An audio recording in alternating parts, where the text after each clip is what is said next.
इस वर्ष के बजट सेशन में एक शब्द की बहुत चर्चा हो रही थी, कैपिटल एक्सपेंडिचर। न्यूज़पेपर्स के भी हेडलाइंस थे, the government has announced a sharp jump of 35.4% in capital expenditure to fund various infrastructure project in 2022 to 23। तो आइए समझते हैं कि कैपिटल एक्सपेंडिचर क्या है। What is capital expenditure? Capital expenditure वो होता है, capital expenditure is the money spent by the government on the development of machinery, equipment, building, health facilities, education, etc. It also includes the expenditure incurred on acquiring fixed assets like land and investment by the government that gives profits or dividends in future. Machinery, उपकरण, भवन, स्वास्थ्य सुविधाओं, शिक्षा आदि के विकास पर खर्च किया गया धन होता है कैपिटल एक्सपेंडिचर। इसमें सरकार द्वारा भूमि और निवेश जैसी अचल संपत्तियों को प्राप्त करने पर किया गया खर्च शामिल है, जो भविष्य में लाभ या लाभांश देता है। और आइए इसको समझते हैं। Understanding capital expenditure. Capital spending is associated with investment और development spending where expenditure has benefits extending years into the future. Capital expenditure includes money spent on the followings: acquiring fixed and intangible assets, upgrading and existing assets, repairing and existing assets, repayment of loan. विकास से जुड़ा हुआ होता है, भविष्य में वर्षों तक लाभ देता है। अचल और अमूर्त संपत्ति प्राप्त करना होता है। इसमें मौजूदा संपत्ति का उन्नयन होता है, मौजूदा संपत्ति की मरम्मत और ऋण चुकौती इत्यादि पर यह व्यय होता है। What is capital expenditure? Why is capital expenditure important?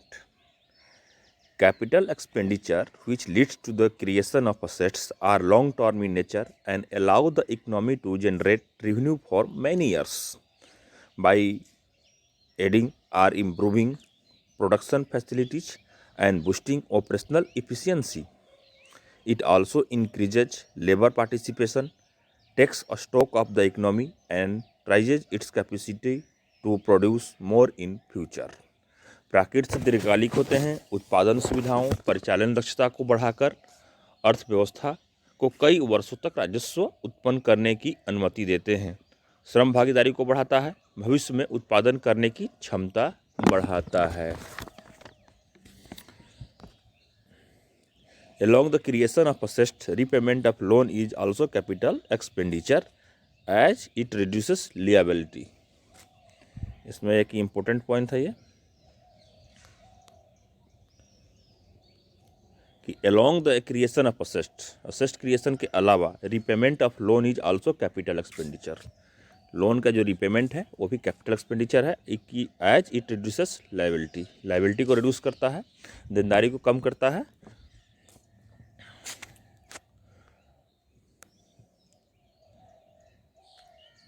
How is capital expenditure different from revenue expenditure?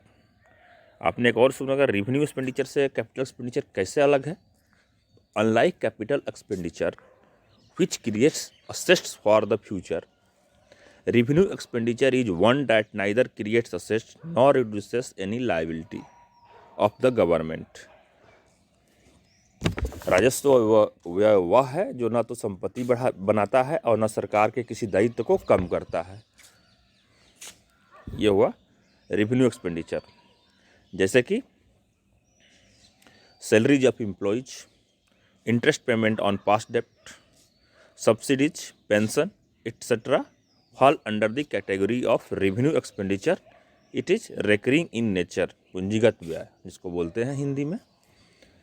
वेतन, पिछले कर्ज पर ब्याज का भुगतान, सब्सिडी, पेंशन आदि राजस्व व्यय की श्रेणी में आते हैं और यह रेकरिंग होता है, यानी कि बार बार होता है, रेकरिंग। Thank you.